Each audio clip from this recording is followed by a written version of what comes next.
तो जेनेटिक्स की अगली कड़ी में अब हम आपको जो टॉपिक बताने वाले हैं वो है म्यूटेशन। ठीक है, म्यूटेशन का टॉपिक आपकी एनसीईआरटी में तो बहुत थोड़ा सा दिया है और उसके कुछ कुछ टॉपिक्स को किसी दूसरी जगह भी है। मैंने उन सारे टॉपिक्स को एक साथ एक जगह एक ही प्लेटफॉर्म पे म्यूटेशन के अंडर में दे दिया है। तो पहले जानते हैं इसकी डेफिनेशन। ये डेफिनेशन एनसीईआरटी में ही दी हुई है। म्यूटेशन क्या होता है? म्यूटेशन क्या है कि ऑर्गेनिज्म में सडन चेंजेस दिखाई देते हैं, सडन हेरिटेबल चेंजेस दिखाई देते हैं, जिनकी वजह से उनका फिनोटाइप जीनोटाइप भी चेंज होता है और फिनोटाइप भी चेंज हो जाता है। तो उसी को म्यूटेशन कहते हैं। म्यूटेशन की जो डेफिनेशन है वो डेफिनेशन है, आप इसको नोट कर लोगे, एनसीईआरटी की डेफिनेशन भी है। It is the phenomena which results in alteration of DNA. देख रहे हैं ये क्या है? डीएनए में अल्टरेशन हो रहा है, alteration of DNA sequences and consequently results in the changes in the genotype. जब अल्टरेशन होता है डीएनए सीक्वेंस में तो उसकी वजह से चेंजेस हो जाते हैं जीनोटाइप में, और जब जीनोटाइप में चेंजेस होंगे तो फिनोटाइप में भी चेंजेस दिखाई देंगे। ठीक है, तो ये डेफिनेशन आपको एज इट इज लिखनी होगी।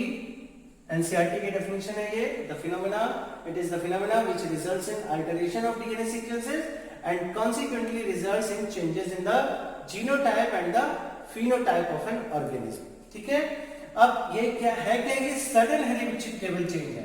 ये एक ऐसा चेंज है जो हेरिटेबल भी होता है और इनहेरिट, चूंकि डीएनए में होता है इसलिए इनहेरिटेबल होगा ही होगा, और जब इनहेरिटेबल चेंजेस होंगे तो उनकी वजह से जीनोटाइप में भी और फिनोटाइप में भी चेंजेस दिखाई देने लगेंगे। तो इसी को कहते हैं म्यूटेशन। ठीक है, म्यूटेशंस की वजह से वेरिएशन होते हैं। ये भी देखा गया कि जिस तरह से सेक्सुअल प्रोडक्शन में जो जीन रिकॉम्बिनेशन होता है, उस रिकॉम्बिनेशन की वजह से वेरिएशंस क्रिएट होते हैं, तो म्यूटेशन भी है, म्यूटेशन की वजह से भी वेरिएशंस क्रिएट होते हैं। ये भी वेरिएशन क्रिएट करने का एक मेन रीजन रहता है। ठीक है, टर्म म्यूटेशन सबसे पहले दिया है किसने? ह्यूगो डी व्रीज ने। ह्यूगो डी व्रीज जब ओएनएथेरा लेमार्कियाना पे काम कर रहे थे तो 1901 में उन्होंने इसकी कई फॉर्म देखी थी जो बाकी सारे से अलग थी, चेंज वाली फॉर्म थी। तो उसको उन्होंने देखा कि ये कुछ ना कुछ इसमें जेनेटिक चेंजेस हैं जिनकी वजह से ऐसा है। बाद में पता चला कि उसमें जो चेंजेस होते हैं वो क्रोमोसोमल नंबर के चेंज होने की वजह से हैं। तो नॉर्मल क्रोमोसोम नंबर जो होते हैं उससे ज्यादा क्रोमोसोम नंबर वाले जो होते हैं वो म्यूटेशन कॉज करते हैं। ठीक है, म्यूटेशन जो नेचर में हो जाते हैं, अपने आप हो जाते हैं, उनको स्पॉन्टेनियस म्यूटेशन कहते हैं, और जो म्यूटेशन हम लोग इंड्यूस कराते हैं उनको इंड्यूस्ड म्यूटेशन कहते हैं। इंड्यूस म्यूटेशन कराने से हमको फायदा होता है कि हम उसमें डिफरेंट फॉर्म्स की स्टडी कर पाते हैं, और इंड्यूस म्यूटेशन करने के लिए हम किसी केमिकल्स की हेल्प लेते हैं, उस केमिकल की हेल्प से हम म्यूटेशन को इंड्यूस कराते हैं। तो ये होते हैं दो तरह के, स्पॉन्टेनियस म्यूटेशन और इंड्यूस्ड म्यूटेशन। ठीक है, अब इसके बाद देखिए, तो म्यूटेशन देखिए, म्यूटाजेंस किसे कहते हैं? जो एजेंट म्यूटेशन कॉज करने वाले होते हैं, यानी mutation causing agents are called mutagens. इसमें दो वर्ड है, यहां पर है म्यूटा यानी म्यूटेशन से रिलेटेड है, और जेन का मतलब होता है जनरेटिंग। ठीक है, जनरेट करने वाले, जनरेटिंग। तो म्यूटेशन कॉजिंग या म्यूटेशन जनरेटिंग एजेंट्स जो होते हैं वो म्यूटाजेंस कहलाते हैं। ठीक है, तीन तरह के म्यूटाजेंस रिपोर्ट किए गए हैं: फिजिकल म्यूटाजेंस, केमिकल म्यूटाजेंस और बायोलॉजिकल म्यूटाजेंस। वो एजेंट्स फिजिकल भी हो सकते हैं, जैसे यूवी रेज, हाई रेडिएशन की यूवी अल्ट्रावायलेट रेज होती हैं जिनकी वजह से म्यूटेशन कॉज हो जाता है। गामा रेज होती हैं, हाईली एनर्जेटिक रेज होती है जिनकी वजह से म्यूटेशन कॉज हो जाता है। तो ये जीन को अफेक्ट करती है, डीएनए को अफेक्ट करती है, इसलिए ये म्यूटेशन कॉज करा देती है। तो ये दोनों फिजिकल एजेंट्स होते हैं, और कुछ एक्सरेज भी रहती हैं जो हाई फ्रिक्वेंसी वाली हैं एक्सरेज, वो भी म्यूटेशन कॉज कराती है। तो ये फिजिकल एजेंट्स होते हैं म्यूटेशन कॉज करने वाले।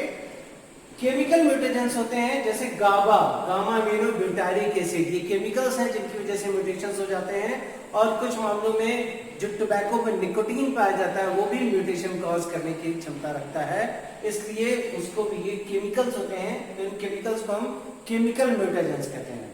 कुछ वायरसेस में देखा गया है कि उनके अंदर भी इनहेरेंट कैपेसिटी होती है जो सेल्स को ग्रोथ कराने लगते हैं और म्यूटेशन कॉज करा देते हैं। तो ऐसे वायरसेस को हम बायोलॉजिकल म्यूटेजेंस कहेंगे, यानी कुछ वायरसेस हैं जो म्यूटाजन की तरह से काम करेंगे, म्यूटेशन को जनरेट करने का काम करते हैं। तो ये होते हैं म्यूटाजेंस। ठीक है, अब टाइप्स देखते हैं कितने तरह का म्यूटेशन होता है, ये हम थोड़ा आपको डिटेल में बताएंगे एक एक करके। तो टाइप्स में दो तरह के म्यूटेशन है, एक जीन म्यूटेशन है, दूसरा क्रोमोसोमल म्यूटेशन है। जो म्यूटेशन जीन को अफेक्ट करेगा वो जीन म्यूटेशन है, और जो क्रोमोसोम को अफेक्ट करता है वो क्रोमोसोमल म्यूटेशन है। तो देखते हैं इसको थोड़ा डिटेल में देखते हैं। तो टाइप्स कितने तरह के होते हैं म्यूटेशन, वो मैंने एक चार्ट बना दिया है यहाँ पर। इस चार्ट को आप नोट कर लेंगे, आपको समझ में आ जाएगा। ये पूरा का पूरा म्यूटेशन जो आपके सिलेबस में है और साथ ही साथ नीट में भी मिलेगा वो इसी में है। इस चार्ट में मैंने बना दिया है। एक बार आप पहले चार्ट बना के प्रिपेयर करोगे, उसके बाद हम एक एक करके सारे म्यूटेशंस के बारे में डिटेल बताते हैं। तो देखो आप म्यूटेशन यहाँ पर बेसिकली दो टाइप के हैं, एक है जीन म्यूटेशन और दूसरा है क्रोमोसोमल म्यूटेशन। जीन आप जानते हो डीएनए का एक पार्ट हो गया, डीएनए का पार्ट हो गया। अब वो एक छोटा एक जीन भी हो सकता है या कोई बेस पेयर भी हो सकता है। तो इसीलिए इस जीन म्यूटेशन को पॉइंट म्यूटेशन भी कहते हैं, क्योंकि ये सिंगल एक सिंपल बेस पेयर में भी हो जाता है तो भी ये जीन म्यूटेशन या पॉइंट म्यूटेशन कहलाता है। और अगर पूरे क्रोमोसोम में कोई चेंजेस हो रहे हैं, या तो क्रोमोसोम के नंबर में चेंजेस हो या फिर क्रोमोसोम के स्ट्रक्चर में चेंजेस हो, वो सारे क्रोमोसोमल म्यूटेशन कहलाते हैं। ठीक है, आपको इनके अलग अलग एग्जाम्पल्स दिखाएंगे। तो जीन म्यूटेशन में आप देखिए क्या है, एक है सब्स्टिट्यूशन म्यूटेशन और दूसरा है फ्रेम शिफ्ट म्यूटेशन। सब्स्टिट्यूशन में क्या होता है, सब्स्टिट्यूट वो अपने दूसरे सब्स्टिट्यूट में कन्वर्ट हो जाता है। जैसे एडेनिन और गुआनिन है, ये आपस में एक्सचेंज हो गए, थाइमिन है, साइटोसिन है, ये आपस में चेंज हो जा रहे हैं। तो ये सब्स्टिट्यूशन म्यूटेशन है, और इसको मैं एक एक पॉइंट को डिटेल में बताऊंगा। फ्रेम शिफ्ट म्यूटेशन क्या है, पूरा का पूरा जीन जो है वो राइट साइड में या लेफ्ट साइड में शिफ्ट हो जाता है, जिसको फ्रेम शिफ्ट म्यूटेशन कहते हैं। Chromosomal change in structure of chromosome में क्या है, क्रोमोसोम का जो स्ट्रक्चर है उसमें कैसे कैसे चेंजेस हो सकते हैं। डिलीशन की वजह से हो सकते हैं, डुप्लीकेशन की वजह से हो सकते हैं, इन्वर्जन की वजह से हो सकते हैं, या ट्रांसलोकेशन की वजह से हो सकते हैं। ठीक है, तो ये डिलीशन क्या है, क्रोमोसोम का एक पार्ट डिलीट हो गया, या तो टर्मिनल पोजीशन से या बीच की पोजीशन से पार्ट डिलीट हो जाता है। जब क्रोमोसोम का पार्ट डिलीट होगा तो उसमें कोई ना कोई जीनोटाइप या फिनोटाइप का इफेक्ट आएगा ही आएगा। डुप्लीकेशन, जिसमें क्रोमोसोम में कोई पार्ट डुप्लीकेट हो जाता है, वो पार्ट ब्रेक होकर उसी में जाके जुड़ सकता है पीछे की तरफ, या फिर वहां पर रिवर्स में आके जुड़ सकता है, तो ये डुप्लीकेशन कहलाता है। इन्वर्जन में क्रोमोसोम का कोई पार्ट है वो आके उसी वाले में या तो रिवर्स होके जुड़ जाए या फिर उसके ये रिवर्स होके जुड़ते हैं, लेकिन या तो सेंट्रोमियर के को बीच में सेंटर में रखकर उसके दोनों तरफ म्यूटेशन होता है, उसमें सेंट्रोमियर इन्वॉल्व रहता है, या फिर पैरासेंट्रिक जिसमें सेंट्रोमियर इन्वॉल्व नहीं रहता है। और चौथे तरह का ये स्ट्रक्चर वाला होता है ट्रांसलोकेशन होता है, जिसमें एक क्रोमोसोम का पार्ट दूसरे किसी क्रोमोसोम में जाके जुड़ जाता है। ये नॉन होमोलॉगस भी हो सकते हैं, या फिर ऐसा भी हो सकता है कि एक क्रोमोसोम का पार्ट दूसरे में और दूसरे वाले का पहले में जुड़ जाए, तो ये ट्रांसलोकेशन म्यूटेशन कहलाता है। ठीक है, change in number of chromosome में क्या है, क्रोमोसोम के नंबर में चेंजेस हो जाते हैं। जैसे एक प्लॉइडी हो गया और एक एन्यूप्लॉइडी हो गया। प्लॉइडी में क्या है, जनरली जो कोई उसमें सेट ऑफ क्रोमोसोम है, एक सेट में है मोनोप्लॉइड होते हैं ऑर्गेनिज्म, अगर वो एक सेट डबल सेट में हो जा रहा है कन्वर्ट, तो डिप्लॉइडी हो जाती है 2n, और ये कई सेट में कन्वर्ट हो जाता है तो पॉलीप्लॉइडी हो जाती है। पॉलीप्लॉइड में ट्रिप्लॉइड हो सकते हैं, यानी 3 सेट में हो सकते हैं, 4 सेट में, 5 सेट में, 6 सेट में भी हो सकते हैं। पूरा का पूरा सेट बदल जा रहा है, बढ़ जा रहा है, तब इसको पॉलीप्लॉइडी कहते हैं। ये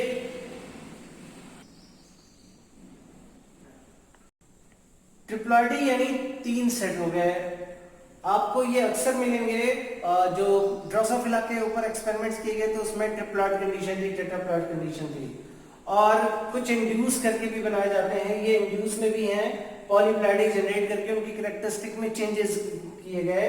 तो 6n यानी हेक्साप्लॉइड, जो ट्रिटिकेल गेहूं डेवलप किया गया वीट में, बार्ले में, उनमें इंड्यूस म्यूटेशन कराकर पॉलीप्लॉइड तैयार किए गए हैं। एन्यूप्लॉइडी होती है अनइवन नंबर में बढ़ जाना या घट जाना। अगर इंक्रीज हो रहे हैं तो ये रहे, और डिक्रीज हो रहे हैं तो ये रहे। इंक्रीज में ट्राइसोमी हो जाती है, अगर पूरे सेट में कोई एक क्रोमोसोम किसी एक में बढ़ जा रहा है तो ट्राइसोमी कहलाती है। मतलब अगर किसी ऑर्गेनिज्म में 10 पेयर क्रोमोसोम है, उसमें 10वीं जोड़ी में एक क्रोमोसोम बढ़ गया तो ट्राइसोमी है। अगर 9वीं में भी एक बढ़ गया, 10वीं में भी एक बढ़ गया तो डबल ट्राइसोमी है। 2n+1+1 इसको इस तरह से लिखते हैं। और अगर एक ही में क्रोमोसोम में 2 बढ़ जा रहे हैं तो उसको टेट्रासोमी कहते हैं। जैसे 10वीं जोड़ी का क्रोमोसोम 2 की बजाय 4 हो गया, पूरा एक उसमें पेयर बढ़ गया तो 2n+2 कहलाता है टेट्रासोमी। इन सभी में क्रोमोसोम नंबर बढ़ रहा है, और घटने में क्या है, एक क्रोमोसोम कम हो जा रहा है। अगर किसी में से भी एक क्रोमोसोम कम हो गया तो मोनोसोमी है, और 2 में से एक एक कम हो गए हैं तो डबल मोनोसोमी है, और पूरा का पूरा एक पेयर खत्म हो जा रहा है तो नलीसोमी कहलाता है। तो इस तरह से ये पूरा चार्ट मैंने बनाया है। अब इसको एक एक करके डिटेल में देखते हैं। तो पहला पॉइंट देखिए, इसमें जीन म्यूटेशन या पॉइंट म्यूटेशन में बताते हैं जब एक सिंगल बेस पेयर में चेंज होते हैं, बेस पेयर ये अफेक्टेड होता है तो इसको जीन म्यूटेशन या पॉइंट म्यूटेशन कहते हैं। इसमें आप एक पढ़ोगे सब्स्टिट्यूशन म्यूटेशन, जिसमें जो न्यूक्लियोटाइड्स हैं वो सब्स्टिट्यूट हो जाते हैं। अब एक तो इसमें है ट्रांजिशन म्यूटेशन, जिसमें प्यूरीन बेसिस जो है, purine is replaced bye purine, या तो प्यूरीन से रिप्लेस हो जाते हैं, या फिर पिरिमिडीन। आपको याद होगा पिरिमिडीन बेस, प्यूरीन बेस होते हैं एडेनिन और गुआनिन, और पिरिमिडीन बेस होते हैं साइटोसिन और thymine. Pyrimidine is replaced by pyrimidine. तो ये ट्रांजिशन म्यूटेशन है। और ट्रांसवर्जन में क्या है, प्यूरीन इज रिप्लेस्ड बाय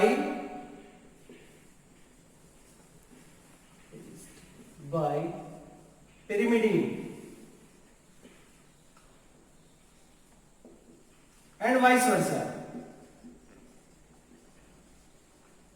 यानी कि प्यूरीन को पिरिमिडीन से चेंज कर दिया जाए या पिरिमिडीन को प्यूरीन से। आप इसको ऐसे भी समझ सकते हो, एडेनिन और गुआनिन ये दोनों प्यूरीन बेस होते हैं, ठीक है।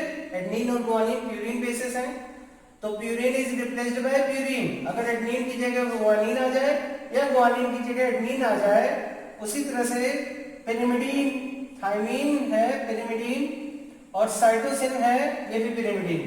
तो purine is replaced bye purine and pyrimidine is replaced by pyrimidine. इसको कहेंगे ट्रांजिशन म्यूटेशन। ये ट्रांजिशन है, ये भी ट्रांजिशन, ये भी ट्रांजिशन, ठीक है। और अगर यहां पर purine is replaced by pyrimidine ऐसे, या फिर थायमीन को एडेनिन से इंटरचेंज कर दिया जाए, या साइटोसिन को एडेनिन से, या थायमीन को गुआनिन से, गुआनिन को थायमीन से, या फिर गुआनिन को साइटोसिन से, साइटोसिन को गुआनिन को। यानी इसमें अगर आपस में इंटरचेंज किया जाएगा तो ये ट्रांसवर्जन म्यूटेशन कहलाता है, ट्रांसवर्जन म्यूटेशन। और आपको यहाँ पर एक एग्जांपल बता दे जो आपकी बुक में भी है, जो सिकल सेल एनीमिया का एग्जांपल है। सिकल सेल एनीमिया वो यही ट्रांसवर्जन म्यूटेशन है, जिसमें एडेनिन को रिप्लेस कर दिया जाता है थायमीन से। तो आप ये देख लेना, ट्रांजिशन म्यूटेशन है ये, adenine is replaced bye guanine, यानी ये प्यूरीन है, प्यूरीन को प्यूरीन से बदल दिया जाए, पिरिमिडीन को पिरिमिडीन से बदल दिया जाए, तो ये ट्रांजिशन म्यूटेशन होता है। जबकि ट्रांसवर्जन म्यूटेशन है, प्यूरीन को पिरिमिडीन से, पिरिमिडीन को प्यूरीन से। ये ए को सी से भी इंटरचेंज हो सकता है, या टी से भी, टी जी से भी हो सकता है, ए से भी हो सकता है, सी यहाँ ए से भी हो सकता है, जी से भी हो सकता है। तो ये ट्रांसवर्जन म्यूटेशन है। तो इसके बाद है frame shift mutation. Frame shift mutation में क्या होता है कि जो जीन होते हैं उनके कोड ट्रिपलेट में लगे रहते हैं, और ट्रिपलेट के कोड में जैसे AUG है, GGC है, CCU, इनमें से कोई भी एक डिलीट हो जाए या डुप्लीकेट हो जाए तो पूरा का पूरा फ्रेम जो है वो एक साइड में शिफ्ट हो जाता है, या तो लेफ्ट साइड में या राइट साइड में शिफ्ट हो जाता है, तो इसको फ्रेम शिफ्ट म्यूटेशन कहेंगे। जैसे यहाँ पर ये ट्रिपलेट में कोडॉन है, ये कोडॉन अपने अपने अमीनो एसिड के लिए होते हैं। अब इसमें मान लो ये एक डिलीट हो गया तो पूरा फ्रेम जो है जीन का वो ऐसे शिफ्ट हो जाएगा, ये इधर GCCCU, तो ये पूरा फ्रेम शिफ्ट हो गया जिसकी वजह से सीक्वेंस बदल जाएगा, और जब सीक्वेंस बदल जाएगा तो उसमें अमीनो एसिड चेंज हो सकते हैं और पूरा का पूरा जीन में म्यूटेशन हो सकता है। इसको एक बहुत ही बेस्ट एग्जांपल से हम बताते हैं। जैसे एक एग्जांपल है, ट्रिपलेट में कोड है, the man who has one I can see you.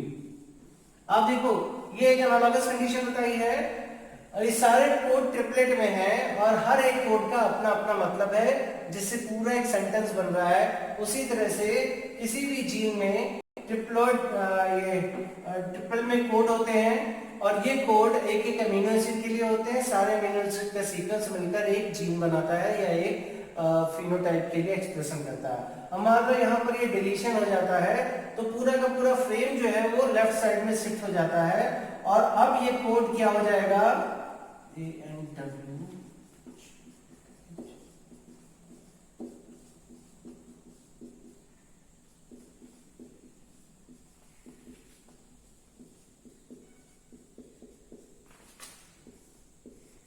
आप देख रहे हो पूरा फ्रेम शिफ्ट हो गया, जिसकी वजह से कोई भी ट्रिप्लॉइड में ये कोडॉन जो था वो कोडॉन अब पूरा वो चेंज हो गया, उसका कोई भी मतलब नहीं निकल रहा है। तो इस तरह से म्यूटेशन की वजह से क्या होता है कि कोई भी जीन किसी पर्टिकुलर प्रोटीन के लिए मैसेज दे रहा था तो वो डिलीशन हो जाने की वजह से, एक छोटा सा पॉइंट म्यूटेशन हो जाने की वजह से पूरा का पूरा शिफ्ट हो जाता है और वो बेकार हो जाता है, तो वो पर्टिकुलर उसके लिए प्रोटीन के लिए मैसेज नहीं दे पाता है।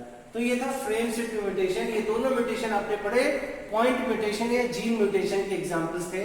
अब आपको बताते हैं क्रोमोसोमल म्यूटेशन। तो क्रोमोसोमल म्यूटेशन में देखिए आप, change in structure of chromosome. जब क्रोमोसोम के स्ट्रक्चर में चेंज होता है तो ये चार तरह के केसेस होते हैं। एक है इसमें डिलीशन, नाम से ही पता चल रहा है डिलीट होना। यहां पर कोई क्रोमोसोम है जिसमें जीन का सीक्वेंस है ABCDEFG, अब इसमें कोई पार्ट डिलीट हो जाता है तो डिलीशन म्यूटेशन कहलाता है। अब ये डिलीशन टर्मिनल पोजीशन से भी हो सकता है या बीच की पोजीशन से भी हो सकता है। तो टर्मिनल पोजीशन से हो गया तो टर्मिनल डिलीशन कहलाता है, और बीच की पोजीशन से होता है तो इंटरस्टिशियल डिलीशन कहलाता है। तो आप देख रहे हो इसमें सीक्वेंस ABCD और ये पार्ट डिलीट हो चुका है, अलग हो गया। जितना पार्ट लॉस होगा उस लॉस होने की वजह से कुछ ना कुछ जीन उसमें लॉस हो जाएंगे, और जीन लॉस होंगे तो फेनोटाइपिक एक्सप्रेशन में लॉस होगा ही होगा। ठीक है, तो ये डिलीशन म्यूटेशन कहलाता है।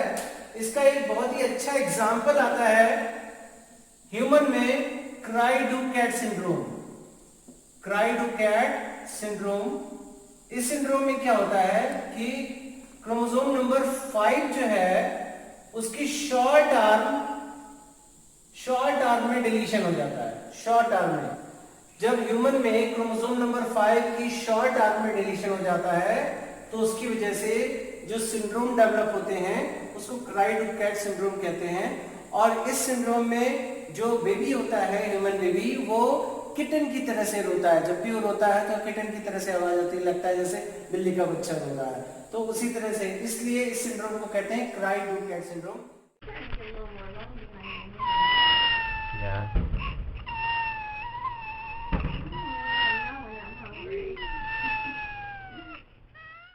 तो नीट में अक्सर ये क्वेश्चन आता है, तो क्रोमोसोम नंबर 5 याद रखना है और शॉर्ट आर्म याद रखना है। शॉर्ट आर्म में डिलीशन होता है तब ये सिंड्रोम हो जाता है। तो ये केस था डिलीशन का। दूसरा इसमें होता है डुप्लीकेशन। डुप्लीकेशन में कोई एक क्रोमोसोम है, उसमें वो उसका कोई पार्ट किसी दूसरे क्रोमोसोम में जाके डुप्लीकेट हो जाता है, जुड़ जाता है, तो उसको डुप्लीकेशन कहते हैं। इसी क्रोमोसोम का ये होमोलॉगस पेयर है तो इसमें जाके जुड़ गया। तो डुप्लीकेशन में क्या है, एक क्रोमोसोम का सीक्वेंस है ABCDEFGH, ये जीन का सीक्वेंस लगा है, और इसका ये पार्ट जो है इसी के दूसरे होमोलॉगस पेयर पे जाके ऐड हो जा रहा है, तो इसको कहते हैं डुप्लीकेशन। इतना पार्ट था वो और ज्यादा ऐड हो गया, तो एडिशनल होने की वजह से इसमें ये जीन और जुड़ गए हैं, तो इसको डुप्लीकेशन कहते हैं। ये डुप्लीकेशन, अगर जो पार्ट इसमें ऐड हो रहा है वो इसी सीक्वेंस में ऐड हो रहा है तो इसको टेंडम डुप्लीकेशन कहते हैं, और अगर यहाँ पर रिवर्स डायरेक्शन में हो रहा है तो इसको रिवर्स डुप्लीकेशन कहते हैं। ठीक है, तो ये है होमोलॉगस क्रोमोसोम। इसका भी एक एग्जांपल देखने को मिलता है ड्रोसोफिला में। ड्रोसोफिला में जो बार डाई वाला जीन है, इसमें जो म्यूटेशन होता है बार डाई की वजह से, तो वो म्यूटेशन इस डुप्लीकेशन म्यूटेशन की वजह से ही हो जाता है। तो ये था डिलीशन म्यूटेशन और डुप्लीकेशन म्यूटेशन। अब नेक्स्ट है इन्वर्जन म्यूटेशन। इन्वर्जन म्यूटेशन में क्या होता है कि कोई क्रोमोसोम है और उसका कोई पार्ट ब्रेक होकर वहीं पर आके जुड़ जाता है, लेकिन रिवर्स डायरेक्शन में। ये हमेशा 360 डिग्री में, ये सॉरी 180 डिग्री में जाके रिवर्स होकर वहीं पर जाके जुड़ जाता है, तो इसको कहते हैं इन्वर्जन म्यूटेशन। अब इस इन्वर्जन में अगर यहाँ पर सेंट्रोमियर भी इन्वॉल्व होता है तब इसको पेरीसेंट्रिक कहते हैं। अब देखो सेंट्रोमियर यहाँ इन्वॉल्व है और ये इतना पार्ट जो है इसका वो डिलीट होकर फिर से यहीं पर आकर जुड़ गया है, तो इसको कहेंगे हम पेरीसेंट्रिक इन्वर्जन म्यूटेशन। और ऐसा भी हो सकता है कि इसमें सेंट्रोमियर इन्वॉल्व ना हो, बाहर का कोई पोजीशन हो, तो ये पोजीशन आके यहाँ पर रिवर्स होके लग रही है, तो इन्वर्जन में इन्वर्ट तो होता ही है, लेकिन अगर सेंट्रोमियर इन्वॉल्व है तो पेरीसेंट्रिक, और इन्वॉल्व नहीं है तो पैरासेंट्रिक म्यूटेशन होता है। तो ये इन्वर्जन म्यूटेशन है। ट्रांसलोकेशन में क्या होता है कि दो नॉन होमोलॉगस पेयर हैं और इसमें एक क्रोमोसोम का पार्ट दूसरे क्रोमोसोम में आके जुड़ जाता है। तो यहाँ पर एक क्रोमोसोम है जिसमें सीक्वेंस था ABCDEFG, ये नॉन होमोलॉगस पेयर है PQRSTUVW, तो इसका ये पार्ट आके इसमें जुड़ जाता है। तो आप देखो इंटरस्टिशियल, ये ट्रांसलोकेशन कहलाता है, इंटरस्टिशियल ट्रांसलोकेशन, जिसमें इस क्रोमोसोम का पार्ट इसमें आके जुड़ जाता है। तो इसका तो अपना जो सीक्वेंस था वो है ही, उसके बाद उतना और एडिशन हो जाता है, तो इंटरस्टिशियल है। इसमें ऐसा भी हो सकता है कि इस क्रोमोसोम का पार्ट ब्रेक होकर इसमें और इसका पार्ट ब्रेक होकर इसमें लग जाए, तो इसको हम कहेंगे रेसिप्रोकल ट्रांसलोकेशन, जिसमें आप देख रहे हो इसका सीक्वेंस ये इस वाले क्रोमोसोम का है, नॉन होमोलॉगस पेयर है और दोनों एक दूसरे में आपस में इंटरचेंज कर देते हैं इस पार्ट को, जिसकी वजह से ये ट्रांसलोकेशन म्यूटेशन हो जाता है। ये आपको मिलेगा, इसका एक एग्जांपल मिलेगा क्रोनिक माइलॉइड ल्यूकीमिया में। एक तरह का ब्लड कैंसर होता है जिसमें क्रोमोसोम नंबर 22 में आर्म में डिलीशन हो जाता है थोड़ा सा, और वो जो आर्म है उसमें इस ट्रांसलोकेशन की वजह से ही ये म्यूटेशन डेवलप होता है। ये आपको मिलेगा क्रोनिक माइलॉइड ल्यूकीमिया में। तो इस तरह से ये थे क्रोमोसोमल म्यूटेशन में change in structure of chromosome. अब देखते हैं change in number of chromosome.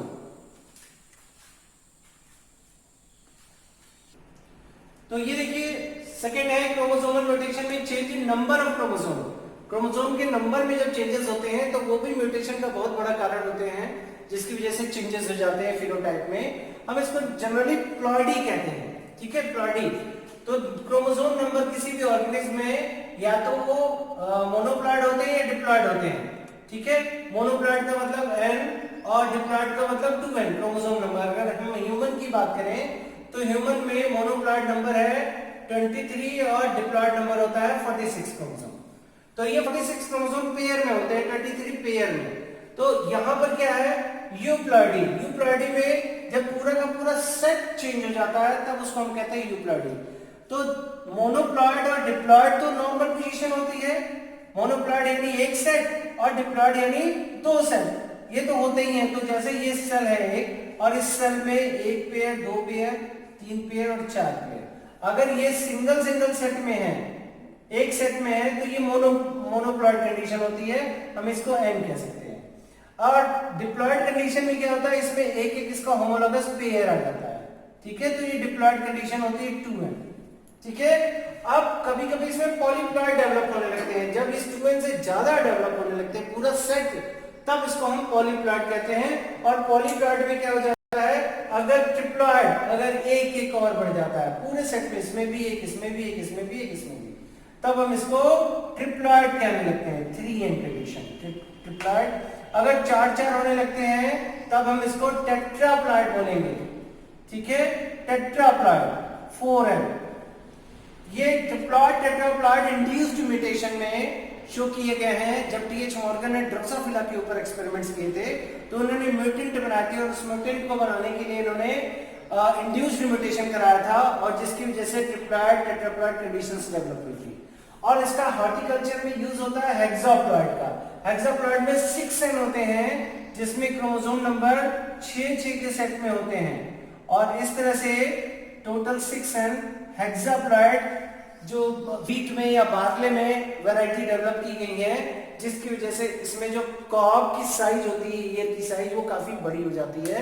तो ये भी आर्टिफिशियल म्यूटेशंस डेवलप किए गए हेक्साप्लॉइड। जो ट्रिटिकेल गेहूं है मार्केट में आता है, ट्रिटिकेल गेहूं, ये एक एग्जांपल है इसका जो हेक्साप्लॉइड होता है। तो इस तरह के जो म्यूटेंट होते हैं नंबर में चेंज हो जाना, ये यूप्लॉइडी कहलाता है, ठीक है। एन्यूप्लॉइडी क्या होता है? अनइवन नंबर में चेंज होना, यानी क्रोमोसोम नंबर जो है 46 होते हैं, एक बढ़ जाए 47 हो जाए या एक कम हो जाए 45 रह जाए, तो उसको हम कहेंगे अनइवन नंबर में चेंज होना, एन्यूप्लॉइडी। और इस एन्यूप्लॉइडी के भी अलग अलग केस मिलते हैं। देखिए और केस कौन कौन से हैं इसमें। तो अनइवन का हम बताते हैं एग्जांपल, जैसे यहाँ क्रोमोसोम नंबर किसी में 2n इक्वल टू 4 है, 1 पेयर, 2 पेयर, 3 पेयर और 4 पेयर, ये 2n नंबर होता है। अगर इसमें एक बढ़ जा रहा है, कोई भी पेयर में से, first pair, second pair, third pair, fourth pair में से कोई भी एक क्रोमोसोम बढ़ जाता है, तब हम इसको कहने लगते हैं 2n plus 1 condition, plus 1 trisomy ये कंडीशन कहलाती है, ठीक है। एक क्रोमोसोम बढ़ गया। अब इस एक क्रोमोसोम के बढ़ने की वजह से काफी सारे सिंड्रोमिक कैरेक्टर्स डेवलप होने लगते हैं। जैसे आप ह्यूमन में ही देखोगे एग्जांपल डाउन सिंड्रोम का। डाउन सिंड्रोम आप आगे पढ़ोगे, इस सिंड्रोम में जो क्रोमोसोम नंबर 21 है इसमें ट्राइसोमी हो जाती है, तो ये डाउन सिंड्रोम कॉज करता है। कैरेक्टरिस्टिक वगैरह हम उस समय बताएंगे जब हम डाउन सिंड्रोम बताएंगे। और इसी तरह से एक और केस है क्लाइनफेल्टर सिंड्रोम का। क्लाइनफेल्टर सिंड्रोम, इसमें जो सेक्स क्रोमोसोम है वो बढ़ जाता है, तो x की जगह XX हो जाएगा या XXY हो जाएगा, तो ये ट्राइसोमी हो जाती है जब सेक्स क्रोमोसोम है, तो क्लाइनफेल्टर सिंड्रोम कहलाता है। तो ये दोनों केस ह्यूमन में आपको मिलते हैं ट्राइसोमी के। इसी तरह से डबल ट्राइसोमी कब होती है? जब किसी और में भी एक और पेयर बढ़ जाता है, मतलब इस किसी और दूसरे पेयर में एक क्रोमोसोम और बढ़ जाता है, तब इसको डबल ट्राइसोमी कहने लगते हैं। ये केस होता है, इसको डिनोट भी करते हैं 2n प्लस 1 प्लस 1, ठीक है। तो ये डबल ट्राइसोमी कहलाता है। अगर इसमें भी एक और क्रोमोसोम बढ़ जाएगा तो क्या कहेंगे? इसको ट्रिपल ट्राइसोमी कहेंगे, ठीक है। आप टर्म्स जानोगे तो आप खुद से भी एक्सप्लेन कर सकते हो ट्रिपल ट्राइसोमी। और अगर यहाँ पर एक क्रोमोसोम इसमें भी बढ़ जाता है तो ट्रिपल ट्राइसोमी नहीं कहेंगे, ध्यान देना। यहाँ पर पूरा सेट जो है वो बढ़ गया है, तो ये 3n हो गया है, ये यूप्लॉइडी का केस हो जाता है। तो ये डबल ट्राइसोमी नहीं रह गया, बल्कि अब क्या है, डबल ट्रिपल ट्राइसोमी नहीं रहेगी, यूप्लॉइडी की कंडीशन हो जाती है। तो ये केस होता है इंक्रीज हो जाने का, नंबर इंक्रीज हो जाने का। और अगर इसी में क्रोमोसोम नंबर आप देखिए कोई एक पेयर पूरा बढ़ जाता है, कोई एक पेयर बढ़ गया है यहाँ पर, तो ये कहलाता है 2n प्लस 2 कंडीशन। तो आप समझ गए होंगे डिफरेंस ट्राइसोमी, डबल ट्राइसोमी और टेट्रासोमी में यहाँ पर डिफरेंस। यहाँ पर पूरा का पूरा एक पेयर बढ़ जा रहा है, ये पेयर इसमें बढ़ गया है, तो इसको कहेंगे टेट्रासोमी, ठीक है। तो ये क्रोमोसोम का नंबर बढ़ रहे हैं, इनकी वजह से सिंड्रोम्स डेवलप हो जाते हैं। इसी तरह से अगर क्रोमोसोम नंबर कम होने लगते हैं तो हम उसको वो मोनोसोमी या डबल मोनोसोमी या नलीसोमी कहलाता है। इसमें कंडीशन में देखिए क्या होता है, यहाँ पर क्रोमोसोम नंबर 2n में है और इस 2n में अगर एक क्रोमोसोम कम हो जा रहा है, यहाँ पर ये क्रोमोसोम कम हो गया, तो इसको कहेंगे 2n माइनस 1, ये मोनोसोमी का केस हो जाता है। और मोनोसोमी का केस आपको दिखाई देगा ह्यूमन में ही। आप एग्जांपल पढ़ोगे, ह्यूमन में आप एग्जांपल पढ़ोगे ये टर्नर सिंड्रोम का। टर्नर सिंड्रोम जिसमें सेक्स क्रोमोसोम में एक क्रोमोसोम कम हो जाता है, तो वो टर्नर सिंड्रोम का होता है, ये होता है मोनोसोमिक एग्जाम्पल 2n-1। अगर इसी में एक और पेयर में से एक कम हो जाता तो यही कंडीशन 2n-1 कहलाती है, यानी डबल मोनोसोमिक कहलाती है। और अगर इसमें एक और यहां से भी कम हो जाएगा तो ये कंडीशन क्या कहलाएगी, आप खुद बता सकते हो, 2n-1 ट्रिपल मोनोसोमिक कहलाएगी, ट्रिपल मोनोसोमिक। ठीक है, और अगर पूरा का पूरा पेयर गायब हो जाता है, यहाँ पर ध्यान रखना, यहाँ पूरा पेयर गायब हो गया है, तो ये केस कौन सा हो गया है, 2n-2, जिसको हम कहेंगे नलिसोमी। पूरा का पूरा पेयर एक यहाँ पर डिलीट हो गया तो इसको नलिसोमी कहते हैं। तो ये सारे के सारे एग्जांपल्स आप पढ़ोगे क्रोमोसोमल म्यूटेशन में, इसमें से कई एग्जांपल्स आप ह्यूमन के केसेस में भी पढ़ोगे। ठीक है, तो इतना पूरा का पूरा था म्यूटेशन। आपकी बुक में और नीट के सिलेबस में इससे ज्यादा और कुछ भी नहीं आता है। म्यूटेशन का ये सारा टॉपिक हमने एक साथ कंबाइन कर दिया है, जिससे आपको एक ही लेक्चर में पूरे म्यूटेशन पढ़ लोगे और आप पूरा जो डिफरेंट केसेस हैं अभी तक ये पूछे भी गए हैं। सबसे ज्यादा ट्राइसोमी का केस पूछा जाता है और एक हम पीछे बता चुके हैं क्राइडोकैट सिंड्रोम का पूछा जाता है। तो ये केसेस हैं लॉयडी के। तो आई थिंक आपको म्यूटेशन अच्छी तरह से समझ में आ गया होगा। आप इसके क्वेश्चंस भी सॉल्व करना, क्वेश्चन सॉल्व करोगे तो आपकी प्रैक्टिस और अच्छी होगी। और अगर कोई किसी क्वेश्चन में कोई प्रॉब्लम आती है तो आप कमेंट बॉक्स में डालना, हम उसको एक्सप्लेन करके बता देंगे। Thank you.